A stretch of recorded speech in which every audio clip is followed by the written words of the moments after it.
দিকে মাঝখানে এই কোনায় উপরে খিদে পেয়ে গেছে, তাই তো? আমাদের এরকম হয়েছিল একটা সময়, রেকগনিশন আসতে গিয়ে সকালবেলা বেরিয়েছি, হ্যাঁ, খালি পেটে বাসে ট্রেনে আস্তে আস্তে প্রচুর খিদে পেয়ে যায়। তারপরে রেকগনিশনে যখন বলে একটু হাততালি দিতে চায়, মন থেকে ইচ্ছে, কিন্তু শক্তিটা আসে না, হ্যাঁ কি না? Yes or no? কিন্তু শক্তি কিন্তু ভেতরের ব্যাপার, তাই না? আচ্ছা, আজকে আপনারা যারা রেকগনিশনে অনেক দূর দূর থেকে এসেছেন, এই 4-5 ঘন্টা আপনারা বসছেন, কিছু যদি না নিয়ে যেতে পারি, তাহলে আজকে ট্রেনিং এ বা রেকগনিশনে আসার উদ্দেশ্যটা কি, তাই না? আজকে কিছু না কিছু নিয়ে যেতে হবে। সময় খুব কম, 2-4 মিনিট জাস্ট কথাটা বলবো। আপনারা একটা অসাধারণ সাবজেক্টের ডিসিশন নিয়েছেন, that is called direct selling. এটা আগামী দিনের প্রফেশন, ভূত ভবিষ্যৎ বলতে পারেন। কারণ ডিরেক্ট সেলিং এ অলরেডি গভর্নমেন্ট মান্যতা দিয়ে দিয়েছে 2021 সালের 28শে ডিসেম্বর। গভর্নমেন্ট অলরেডি এটা কিন্তু আইনে পরিণত করে দিয়েছে। It is legal, authentic. আপনি এমন একটা প্রফেশনের সঙ্গে যুক্ত যেটা কিন্তু লিগালি ভারতবর্ষের আইনে কিন্তু অলরেডি এটা সম্মতি দিয়ে দিয়েছে, the great profession direct selling. এবং তাদের ভেতরে অন্যতম একটা সংস্থার নাম, যারা 25 বছর ভারতবর্ষে রাজত্ব করছে, that is call smart value. একটা অসাধারণ সংস্থার জন্য একটা জোরে লেভেলের ক্ল্যাপিং সহ চাই। কম সময় আমি 2-3টে পয়েন্ট কাজ করে জাস্ট বেরিয়ে যাচ্ছি। যারা আজকে স্টেজে উঠতে পারোনি, মন খারাপ করার দরকার নেই। আজকে অলিম্পিকে অনেক পার্টিসিপেন্টসরা তারা পার্টিসিপেন্ট করতে গেছে, ন্যাশনাল চ্যাম্পিয়ন, ইন্টারন্যাশনালি যখন খেলতে গেছে সে কিন্তু ফেল করেছে। অথচ সে কিন্তু 15 থেকে 20 বছর এফোর্ট দিয়েছে, বাট সে কিন্তু 4th পজিশন পেয়েছে, সে কিন্তু রেকগনাইজড হয়নি। তার জন্য কিন্তু কালকে থেকে সে প্র্যাকটিস বন্ধ করেনি, সে কিন্তু হালটা ছাড়েনি। কারণ তার ইরাদা মজবুত।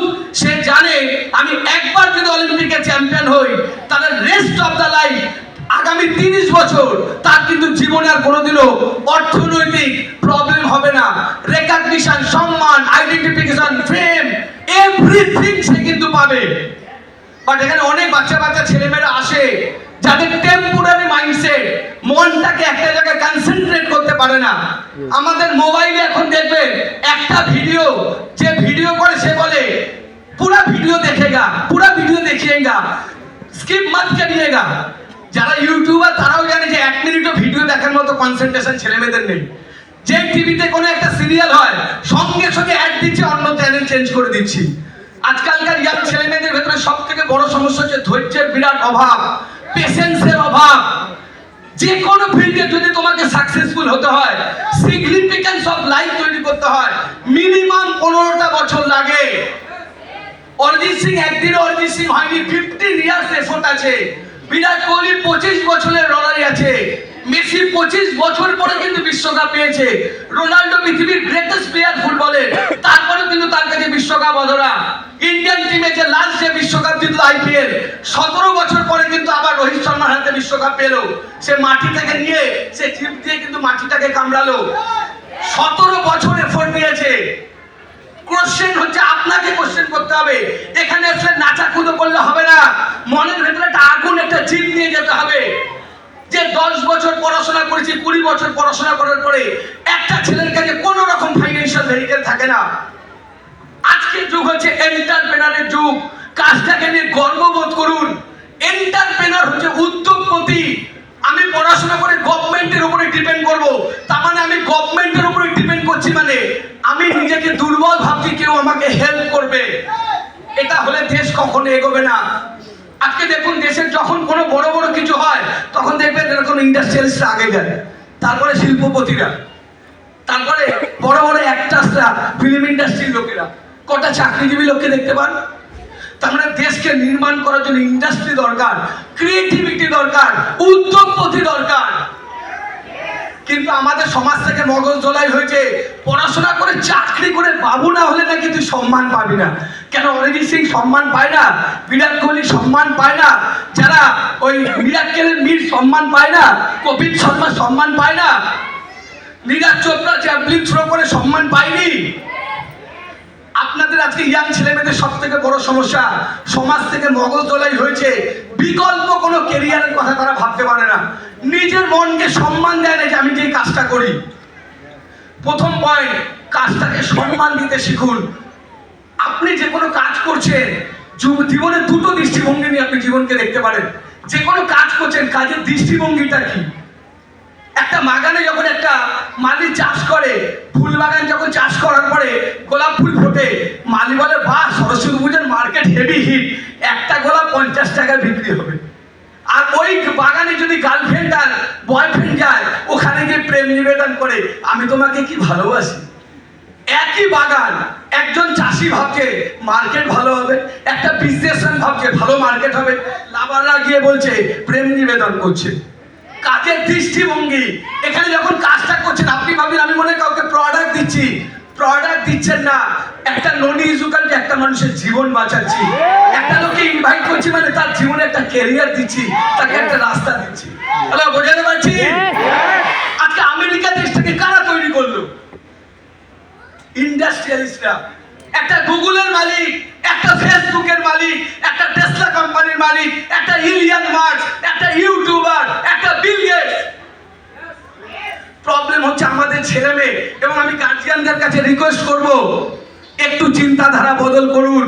বিজনেস করা মানে সম্মান, বিজনেস করা মানে 4টে ছেলেকে ইনকামের সংস্থান করে দেওয়া, বিজনেস মানে কোনো খারাপ জিনিস নয়। আজকের যুগ হয়েছে সেই যুগ যেখানে আপনাকে চিন্তা করতে হবে আমার ছেলে মেয়েকে আমি বিকল্প রাস্তার কথা ভাববো। হ্যালো, বোঝাতে পারছি?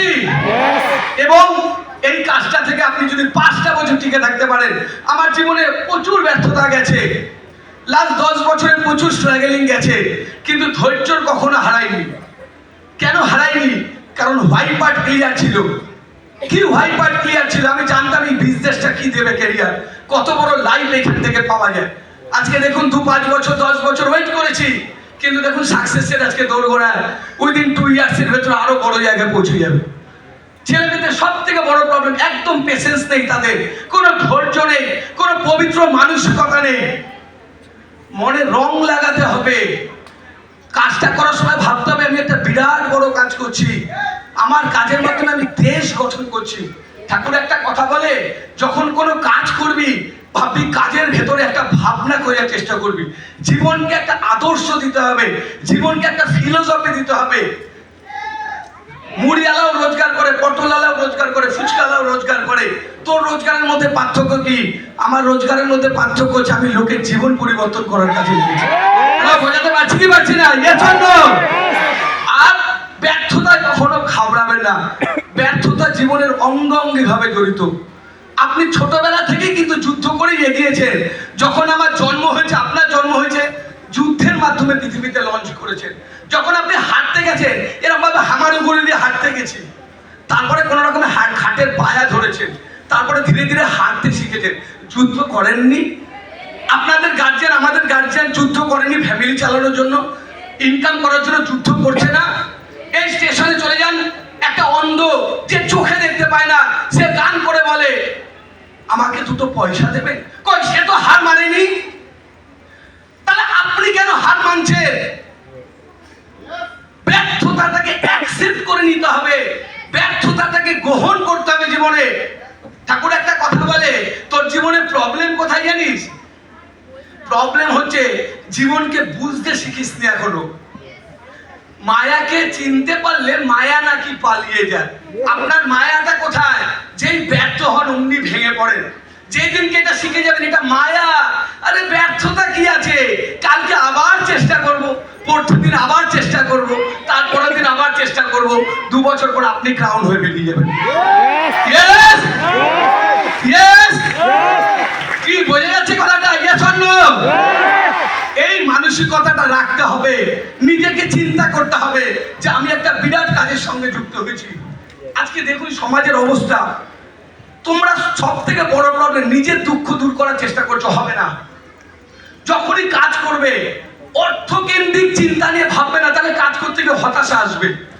যে ইনকাম ভাববে, যখন ইনকাম আসবে না তুমি ফ্রাস্ট্রেশনের শিকার হবে, হতাশা পাবে তোমার ভেতরে। অর্থকেন্দ্রিক চিন্তা ছেড়ে সমাজ কেন্দ্রিক চিন্তা করো। হোয়াট ইজ সমাজ কেন্দ্রিক চিন্তা? তোমার মাধ্যমে সমাজকে কি তুমি কিছু দিতে পারো?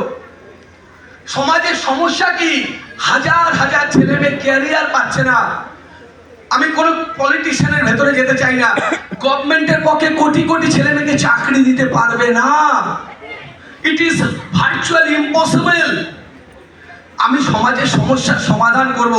দেখার চেষ্টা করুন, এই ঘরে যতগুলো ছেলে মেয়ে স্টেজে আসলো, কেউ 1 লাখ ইনকাম করেছে, কেউ 2 লাখ ইনকাম করেছে, কেউ 5 লাখ ইনকাম করেছে, কেউ 10 লাখ ইনকাম করেছে। তার মানে আমি আমার কাজের মাধ্যমে একটা মানুষের জীবনে সমাধান দিচ্ছি, একটা রাস্তা দেখাচ্ছি। বিরাট বড় কাজ। ঠাকুর বলে তা বন ফর এ কজ। তোর জন্ম হয়েছে বড় কাজ করার জন্য। এটা ভাবতে পারছেন না, আপনার ভাবনার প্রবলেম।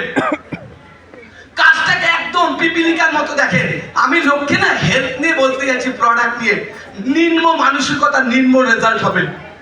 উচ্চ আদর্শকে ধরতে হয়। কখনো কাজ করতে গেলে একটা ভাবনাকে ধরে এগোতে হবে যে আমার মাধ্যমে আমি দেশকে এগিয়ে নিয়ে যাবো, সমাজকে এগিয়ে নিয়ে যাবো, কান্ট্রিকে এগিয়ে নিয়ে যাবো। নাহলে আপনি কখনো বড় লেভেলে লিডারশিপ দিতে পারবেন না। কি বোঝাতে পারছি? তাহলে অর্থ বাই প্রোডাক্ট। অর্থ নিয়ে ভাববো না, সমাজের সমাধান। একটা লোককে ক্যারিয়ারের রাস্তা দেখাবো। একটা গ্র্যাজুয়েট ছেলে চাকরি পাচ্ছে না, তাকে বলো ভাই তুমি চাকরি বাকরি করার চেষ্টা করো, কিন্তু তুমি যদি তার সঙ্গে এন্টারপ্রেনার হও, তুমি যদি চাকরি না পাও, তুমি বিজনেস করো, উদ্যোগপতি হও, তাহলে দেশটা আরো বেশি বড় জায়গায় পৌঁছবে, সমাজটা এগোবে। এই ভাবনাটা রাখতে হবে। হ্যালো, বোঝাতে পারছি? আজকে হেলথের অবস্থা খুব খারাপ। ঘরে ঘরে সুগার, হার্টের রোগ, ক্যান্সার, আর্থ্রাইটিস। মানুষ ওষুধ খেয়ে সর্বশান্ত হয়ে যাচ্ছে। আমি কাউকে প্রোডাক্ট নিয়ে যখন বলছি, তার জীবনে বাঁচার একটা রাস্তা দেখাচ্ছি। আজকে প্রচুর লেভেলে হেলথের বিরাট বড় ইস্যুস। আমি খাবারের মাধ্যমে মানুষকে ভালো করব। আর হচ্ছে সিকিউরিটি। লাস্ট একটা কথা বলি, আপনি একা একা কাজ করে খুব বড় জায়গায় পৌঁছতে পারবেন না। পৃথিবীর যত বড় বড় বিজনেসম্যান একটা ইন্ডাস্ট্রির মাধ্যমে বড় জায়গায় গেছে। আজকে আম্বানির ছেলে, জিওর ছেলে বিয়ে দিল, 5,000 কোটি টাকা খরচা করেছে। কি করেছে? ব্যবসা করেছে, সিম বিক্রি করেছে, পেট্রোল বিক্রি করেছে, মোবাইল বিক্রি করেছে। ওর জন্য ছেলের বিয়েতে 5,000 কোটি টাকা খরচা করছে। তার মানে ব্যবসা। একা একা কাজ করেনি, অনেক লোককে নিয়ে কাজ করেছে। আপনি একা একা কাজ করবেন, ওপরওয়ালা কানের তলায় থাপ্পড় মারবে, ফুটপাতে বসে পা দোলাবে। এখন পৌরসভা থেকে সব ফুটপাতে দোকান বন্ধ করে দিচ্ছে, তাহলে তাদের ইনকাম কি? তাহলে কালকে 2 বছর পরে আপনি কাজে কাজ করছেন, হঠাৎ করে চাকরি চলে গেলে, 2 মাস ইনকাম বন্ধ হয়ে গেলে খাবে কি ফ্যামিলি? কিন্তু প্রোভাইডেড স্মার্ট ভ্যালু আপনি যদি 5 বছর করেন, একটা সার্টেন টাইম 5টা বছর কাজ করার পরে আমাদের এই সিস্টেমে মিনিমাম আপনি রুবি হয়ে যান, বছরে 10 লাখ টাকা ইনকাম। 2 বছর অসুস্থ থাকুন, 5 বছর থাকুন, তাও ফ্যামিলিতে এভরি ইনকাম আসবে। ঠিক আছে? তাহলে একটা স্ট্রং মাইন্ডসেট নিয়ে যাবো তো? ইয়েস। একদিনে হবে না, 5টা থেকে 10টা বছর লাগবে। ক্যারিয়ার কখনো একদিনে হয় না, 2 দিনে হয় না, 2 বছরে হয় না, 5 বছরে হয় না। মাইন্ডসেট করতে হবে 5 ইয়ার্স, 10 বছরে ইন্ডাস্ট্রিতে দেবো। অন্য ফিল্ডে 10 বছর দিলে বছরে আপনার ইনকাম 2 লাখ হবে। এই ইন্ডাস্ট্রিতে 10 বছর কাটালে বছরে ইনকাম 50 লাখ টাকা হবে। কি বোঝাতে পারলাম? আর রেকগনিশন। আমার বাবা স্কুলে চাকরি করতো।